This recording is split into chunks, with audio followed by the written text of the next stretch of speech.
Good evening once again. I'm Ali Velshi in for Brian Williams, day 78 of the Biden administration. Tonight, brand new revelations about the federal investigation into Republican Congressman Matt Gaetz of Florida, who remains under scrutiny for possible sex trafficking and an alleged relationship with a 17-year-old girl. A law enforcement official and another person familiar with the matter tell NBC News the feds are looking into the congressman's visit to the Bahamas with women, and specifically whether those women were paid to travel for sex, which would violate federal laws. The sources say investigators are also looking into whether Gaetz and one of his associates used the internet to search for women they could pay for sex. Gaetz has denied ever paying for sex or ever having any sort of relationship with a 17-year-old while an adult. And a Gaetz spokesman told CBS News, which first broke tonight's development, that the story has turned into, quote, a general fishing exercise about vacations and consensual relationships with adults. The congressman has been a rabid supporter of Donald Trump during his presidency and afterwards, never failing to back him in public. Donald Trump, like all builders, is a visionary. That which is built in the mind is even more powerful than the brick and mortar that holds it together. First comes the mind, then the making. First comes the vision, then the work. My fellow patriots, don't be shy and don't be sorry. Join me as we proudly represent the pro-Trump America First wing of the conservative movement. Well, just last night, the New York Times reported Gaetz had approached the Trump White House about a blanket pardon in the waning days of the presidency, while the federal investigation was already underway. It's not clear if Gaetz was aware of the investigation at the time, however. Today, the former president issued this statement, quote, Congressman Matt Gaetz has never asked me for a pardon. It must also be remembered that he has totally denied the accusations against him, end quote. Note, the Times did not report that Gaetz had asked Trump directly for a pardon. The investigation into Gaetz stems from his connection to a Florida tax collector named Joel Greenberg, who's currently jailed and is facing a host of federal charges, including sex trafficking. He's already pled not guilty to an earlier set of charges. Politico reports, quote, Gaetz described Greenberg as a wingman to some acquaintances and even promoted him as a potential congressional candidate. Now there are suspicions Greenberg might be cooperating with prosecutors to build a case against Gaetz. Greenberg has a court hearing in Orlando tomorrow. Stay tuned for that. To the White House now, where tomorrow Joe Biden will take his first major steps toward curbing gun violence. He's expected to announce a series of executive actions on gun control following two recent deadly mass shootings in Atlanta and Boulder, Colorado. Among the measures, rules to stop the proliferation of homemade ghost guns, which are weapons largely made at home without traceable serial numbers. He's also expected to nominate gun control advocate David Shipman to lead the Bureau of Alcohol, Tobacco, Firearms, and Explosives. The White House says Biden still intends to continue to work with Congress on the issue. He's also simultaneously going to continue to work with leaders in Congress on moving forward the two background check bills that are moving their way, that have moved their way through the House, to push for an assault weapons ban. Today, the president was defending his more than $2 trillion infrastructure and jobs plan, and he fired back at Republicans who are saying that this bill is too big and they're objecting to the size of it. My Republican friends say that many of them say it's too big. They say, why not focus on traditional infrastructure? Fix what we've already got, the roads and the highways that exist and the bridges. We are America. We don't just fix for today. We build for tomorrow. In this recovery, the so-called, before I became president, this K-shaped recovery, where billionaires made $300 billion more during this period. Where's the outrage there? I'm not trying to punish anybody, but damn it, maybe it's because I come from a middle-class neighborhood. I'm sick and tired of ordinary people being fleeced. Biden insisted that Republican opposition will not stop him, making at least some of his plan a reality. Debate is welcome. Compromise is inevitable. Changes are certain. We'll be open to good ideas and good faith negotiations. But here's what we won't be open to. We will not be open to doing nothing. Inaction simply is not an option. Well, you have failed on your promise of bipartisanship if you don't get Republicans on board with this plan, your first plan passed along party lines. I would have been prepared to compromise. But they didn't. They didn't move an inch.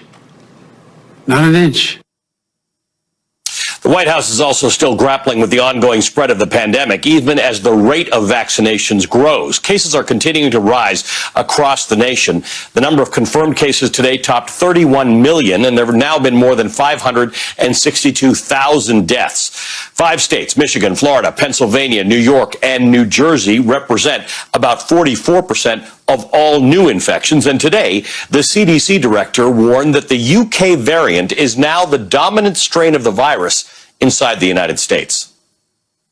The B117 variant is now the most common lineage circulating in the United States. We are hearing reports of clusters of cases associated with daycare centers and youth sports. Hospitals are seeing more and more younger adults, those in their 30s and 40s. With that, let's bring in our leadoff guests on this Wednesday night. Philip Rucker, Pulitzer Prize-winning senior Washington correspondent for the Washington Post. Aaron Haynes, a veteran of the Associated Press, who's now the editor-at-large for the 19th, a nonprofit, nonpartisan newsroom focused on gender, politics, and policy. And Dr. Nahid Badilia, an infectious disease physician and the medical director of the Special Pathogens Unit at Boston University School of Medicine. Good evening to all of you. Phil, let's start with you and what's going on with Matt Gaetz. Each day, every few hours, there seems to be some further development, but we still do not have any concrete action from the Department of Justice, nor any concrete response from Matt Gaetz's colleagues in Congress. That's exactly right, Ali. We've heard very little from Republican leaders on Capitol Hill. The only real statement of quasi-support would have been from President Trump down at Mar-a-Lago, but he wasn't actually supporting Gaetz. He only said, keep in mind that he has denied these allegations. But the story is getting messier for the Florida congressman. The reporting just tonight about the allegation that he had taken perhaps paid escorts overseas across state lines. That is a very troubling development. Obviously, if true, would be a violation of federal law. And I have to tell you, I imagine there's a lot more in this case, and that investigators are currently trying to sort through and figure out than we're aware of at this time. So I assume in the days to come, we're going to learn more about the situation. Aaron Haynes, we're talking a lot about this infrastructure bill, but there's something going on behind the scenes in Washington. Tomorrow, we are going to see executive action on gun control, something that that Biden and others who are running for the Democratic nomination had said they would do if they can't get congressional support. What do you make of this this way of going forward on gun control? Well, Ali, I think it's part of a pattern that we've seen emerging as we round this kind of first 100 days mark. You have the Biden-Harris administration saying that they want to work in a bipartisan fashion, meeting with bipartisan lawmakers, both in Washington and around the country, mayors, governors, and others, to try to get bipartisan support for this legislation. And, barring that support, Democrats saying that they are going to move forward anyway because they have the power to do that with control of the White House and control of the House and a majority in the Senate. And so, we've already seen with the passage of the pandemic relief plan, the Biden administration attempting to redefine bipartisanship. I think that you're going to see a continuation of that here with this infrastructure plan. And by the way, they are also attempting to redefine infrastructure. Polling is showing that this is also a plan that seems to be popular with a lot of Americans, regardless of party. And that is whether you take the bill in total or whether you take parts of it, like, caregiving, for instance, something that Republicans and Democrats support that we've written about at the 19th. And so, I think you're hearing, the same thing that he was saying on the pandemic relief plan. We can't do nothing, and action is not an option. And so while he is leaving the door open and saying, come and work with us if you want, I think this is playing out, at least up to this point, the same way that the pandemic relief plan process played out on infrastructure. When I heard President Biden talking about how Republicans are complaining, why don't we just do traditional infrastructure, I almost felt like he had taken a page out of your writing, because you and I talked about this last week, where you said in 2021 we need to think about infrastructure more broadly than just the things we already know we need to do, like bridges and dams and highways, but to think about some of the softer parts of infrastructure that still have the same result in making America a better and safer place to work. Yeah, I mean, he talked about infrastructure as something that has evolved, over the history of this country. Infrastructure, before we had the American highway system, nobody really envisioned that as being a part of our infrastructure. The internet did not exist, when our parents were growing up. And so what we need to think about in terms of, what infrastructure will mean, especially some of the lessons that we've learned in the past year with this pandemic, the things that kind of must be in place in order for us to function as a society are some of the things that you are seeing in this bill, particularly the broadband issue for rural folks and things like caregiving, because again, if you have to think about or try to figure out how to care for a loved one, whether that be a child who has to be at home for whatever reason, or an elderly loved one who needs care for whatever reason, until you figure that out, that is going to hamper your ability to either return to or remain in the workforce. As much as a bad road or a highway that doesn't work is going to. Dr. Bedelia, let's talk about this UK variant, which we are now believing to be the most prevalent strain in all states right now. You're the person I come to when I don't understand what I'm supposed to glean from this. Tell me what this is supposed to mean to me. So, Ali, this is something that we had predicted. If you remember back at the beginning of February, when we were seeing cases increase in the UK, one of the concerns was that the presence of this variant implied that when this spreads here in the US, which is only a matter of time, and it takes a foothold, every time a person transmits or gets this disease, they're more likely to pass it on to other people. And people who get this new variant, we now understand it's not only more transmissible, but it's potentially more lethal and may cause more severe disease.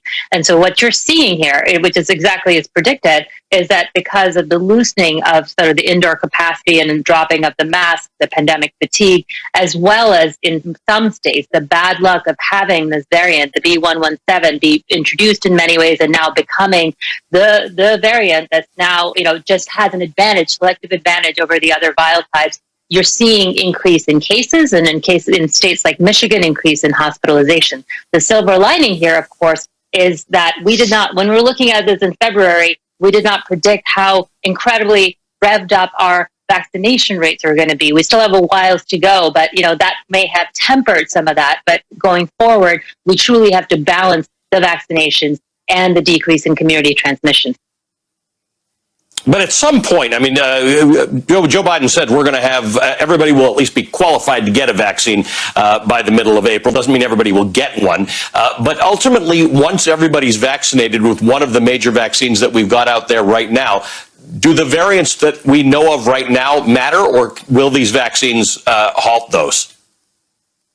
So this is one part of the good news. B117, which is the dominant strain right now, actually the vaccines are not affected by it. The less dominant strains, the one that was initially discovered in Brazil, the B1, and the one that was initially discovered in South Africa, the B1351, those two affect some vaccine efficacy, but you are protected against all severe disease and hospitalizations, even with those variants. So for now, this looks good. The thing with increasing eligibility, I think that's a good idea, because the Kaiser Health News survey as of a week ago says that a lot more people have moved out of the column of wait and see to want to get the vaccine for as soon as possible. The only thing we have to ensure is that eligibility is not the same thing as accessibility. So as we expand the eligibility, we want to make sure that our vulnerable populations, our elderly, those who do not have the same handle on the digital access and getting an appointments, are not left behind. That's the path ahead. Yeah, you need a bit of a PhD to figure out getting a vaccine in some parts of this country. Phil Rucker, let's talk about this infrastructure bill a little more. It's certainly not a slam dunk.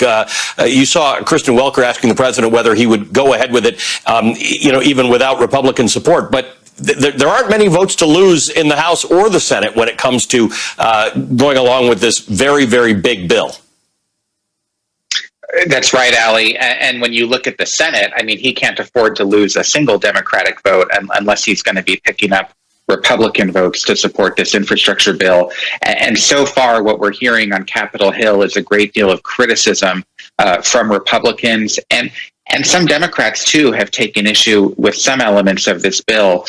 The big question becomes, how do you pay for all of this infrastructure spending? The White House is making an argument, and the president made it himself today, for why all of this infrastructure is so important, why it's important to have rural broadband, why it's important to have caregiving and these other sort of 21st century infrastructure programs. But the question about taxes, President Biden wants to raise the corporate tax rate to 28%, which is higher than certainly most Republican senators are comfortable with, and higher than even some Democratic senators have said they're comfortable with. Joe Manchin from West Virginia, for example, a key swing vote in the Senate, has said recently that he's willing to raise that corporate tax rate to about 25%, but not higher. And so I think in the weeks to come, we're going to see a lot of back and forth from both ends of Pennsylvania Avenue. Members of Congress telling the White House what numbers they're comfortable with, the White House coming back, and that's the kind of sausage-making process, the compromise that Biden was talking about today. And then the question really becomes whether he can marshal those votes to get this massive package over the finish line. If he does, it will be a landmark achievement for his presidency. And one we will talk about for a very long time. Aaron, we are in the second week now of the trial, the Derek Chauvin trial. There was a question that was put to the president's press secretary about the reaction the president might have or what he will say at the end of this trial. Let's listen together. I'd like to get your thoughts on it. Does the president plan to address the country upon its conclusion? The president has spoken about the death of George Floyd, the impact on him personally, quite a bit over the course of the last year. It certainly impacted redoubled his commitment to addressing racial injustice in the country and throughout the government. I certainly would expect we'd have a statement. Aaron, this is one of those things that it matters who the president is and what the president has to say about this, regardless of what the outcome of this trial is. Yeah, Ali, and you saw President Biden wade into the George Floyd killing as a candidate, right? Visiting Minneapolis, visiting with Gianna Floyd, George Floyd's daughter, and saying, vowing to her that something was going to be done so that her father's life was not in vain. And so, that is certainly a moment that stuck with him because he's referenced it multiple times since last summer. I believe he's referenced it since he's been in office, but has talked about the need for policing reform, but the idea that he is paying attention to this trial and is invested in the outcome, especially as he has talked about, his campaign. I think he believes that we probably are still in many ways in a battle for the soul of the nation. If January 6th was any indication, right. The racial healing that needs to happen.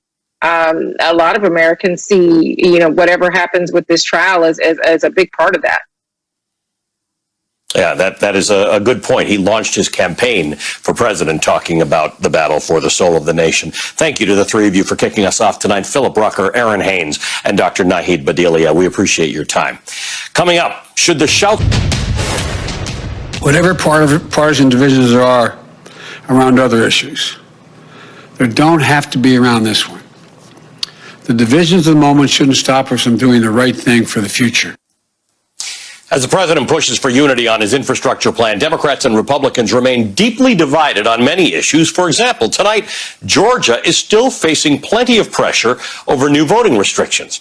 The Atlanta Journal-Constitution reports that the battle over boycotts is just heating up as the Masters gets underway. Quote, the Masters begins Thursday at Augusta National Golf Club, and opponents of the law plan to stage protests outside the course's storied gates. The club has sidestepped the election law, the same strategy its leaders employed when dealing with past controversies. But many of Augusta National's influential and exclusive members, who include MLB Commissioner Rob Manfred, are under pressure to oppose the changes. Back with us again, Eugene Robinson, Pulitzer Prize-winning columnist over at the Washington Post, and Mike Murphy, veteran Republican strategist and co-director of the Center for the Political Future at the University of Southern California. He's also co-host of the Hacks on Tap podcast. Good evening to both of you. Mike, Mitch McConnell said something interesting. He said something interesting every day this week, and he seems to have realized that he may have overstepped in what he said he thinks CEOs of companies should or shouldn't do. Let's listen to the latest from him that he commented on. I didn't say that very artfully yesterday. They're certainly entitled to be involved in politics. They are. My principal complaint is they didn't read the darn bill. So yesterday he said corporate boycotts are stupid. He said CEOs should mind their own business. Didn't mind that they give contributions, which is kind of, to most Americans, the way companies talk. What do you make of where Mitch McConnell is and how he's managing the situation? Well, I think he's trying to clean up a kind of clumsy remark before. So, I'll take him at his word. I think he does believe companies ought to have opinions, or allowed to, as do I. And, it's a free country. People get to protest. People get to react to legislation they don't like, whether it be outside the masters or, at the CEO level of a company. So, the issue is, I think, and this thing is a good example of it, this Georgia law. I've criticized it from the beginning. I think it was done in bad faith. But it's a little more complicated than the bumper sticker kind of hysteria we're having, where one side is saying, we're right, you're evil. I don't like the law because I don't like cracking down on absentee ballot voting. I think we ought to have no excuse, easy absentee ballot voting everywhere. I like the idea of more early voting. I don't like the idea of putting the boxes and go. So there's plenty of stuff to criticize in it. But it's something where the temperature could go down a little bit, and maybe we could have a constructive federal law that is not the kind of overreach, in my view, we have in the House, quote, remedy to this. So I think McConnell tried to cool down the rhetoric a little bit, and I say he should. Gene, I guess part of the issue is that people need to see these things in black and white, and Governor Brian Kemp says there's nothing Jim Crow about this law. Of course, the president himself said these feel like Jim Crow laws. What's your take on whether it is or isn't? Well, I say it is. I mean, and I did grow up under Jim Crow laws, and Jim Crow laws, remember, never said black people can't vote. Because that would have been clearly unconstitutional and illegal and out of bounds. What they were laws that on their face applied to everyone, but were designed and enforced to deny voting rights to African Americans. And, if this is not a complete, a total verbatim repeat of that, it is certainly a very close rhyme.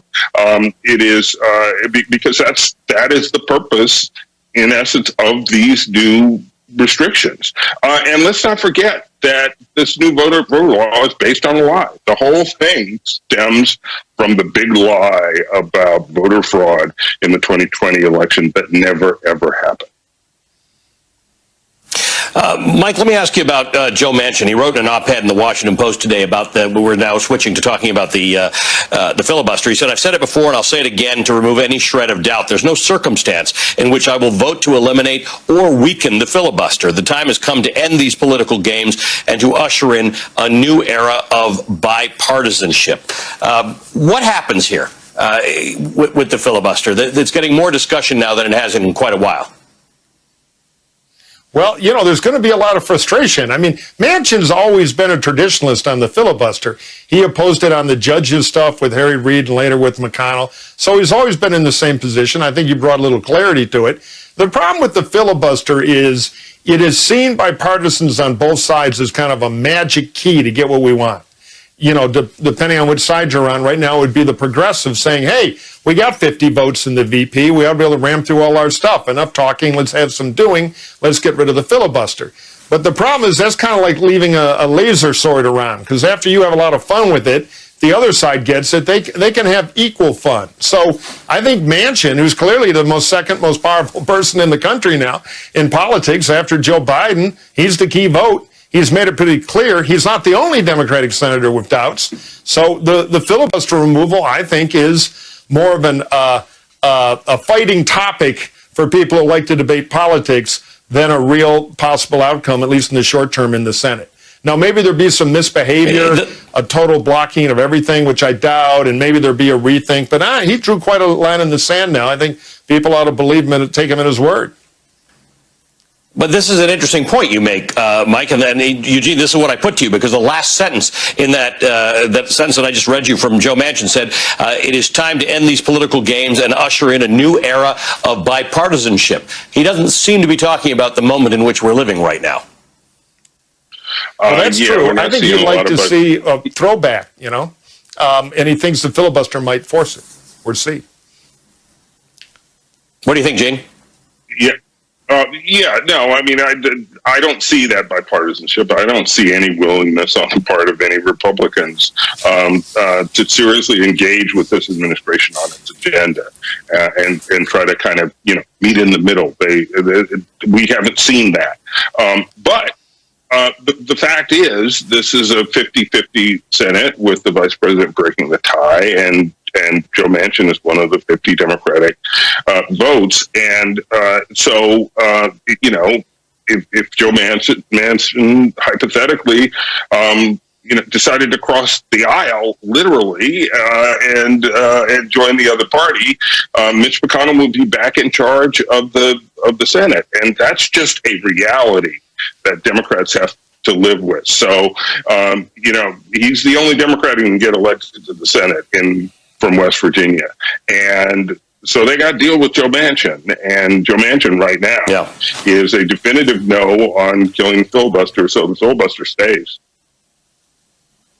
Guys, stick around for round two. Coming up, the new political aspirations emerging from to restrict voting rights.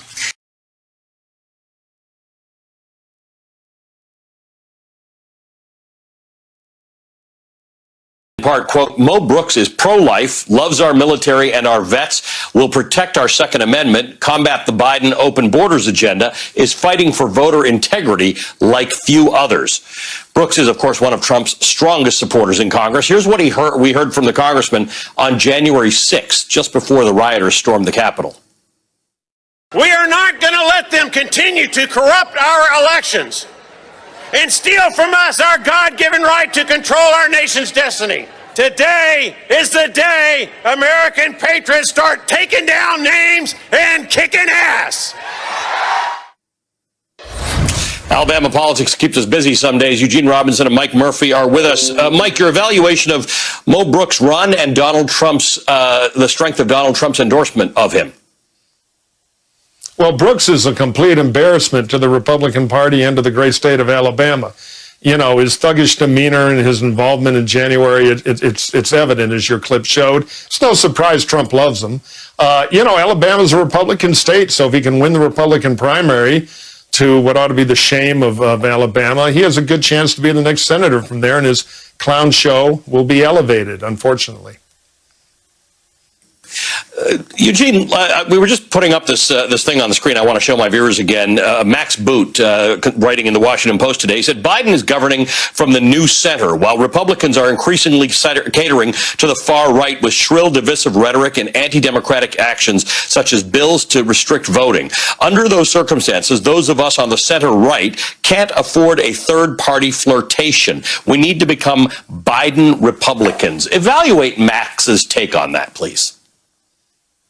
Well, you know, I mean, he became a Biden Republican in the general election in 2020, and I think he's proselytizing for that point of view, and I think it makes sense. I mean, I think there's a good chance that you know, a really kind of ultra Trumpy slate of candidates, especially Senate candidates in 2022, is going to be really bad for the Republican Party. Biden's policies are popular. They're centrist policies generally, at least the country thinks they are.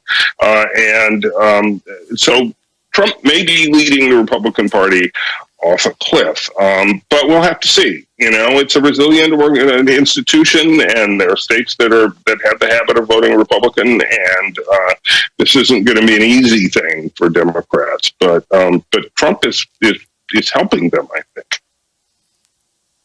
Mike, what do you think? What do Republicans, center-right Republicans do? Well, you know, I'm a Republican who had a character-building experience of voting for Biden because I couldn't abide Trump. And I think my friend Max is onto something about, you know, the idea of a center-right party that's just a sliver. It's a big debate in the circles I'm in. I will say that I think President Biden is running a risk of scaring away his Biden Republicans with some of his fiscal policy. This infrastructure bill there's a lot of good infrastructure in it, and there's a lot of stuff renamed infrastructure. It's been done without hearings or examination. And, you know, we Biden Republicans are fiscal conservatives. So I think the Biden world should not take that for granted. Issues do count. But it's up in the air. Big debate in anti-Trump Republican circles, third party or not. Well, it's one that's going to go on for a while. Thanks, guys. I appreciate it. Eugene Robinson and Mike Murphy, we appreciate your time tonight.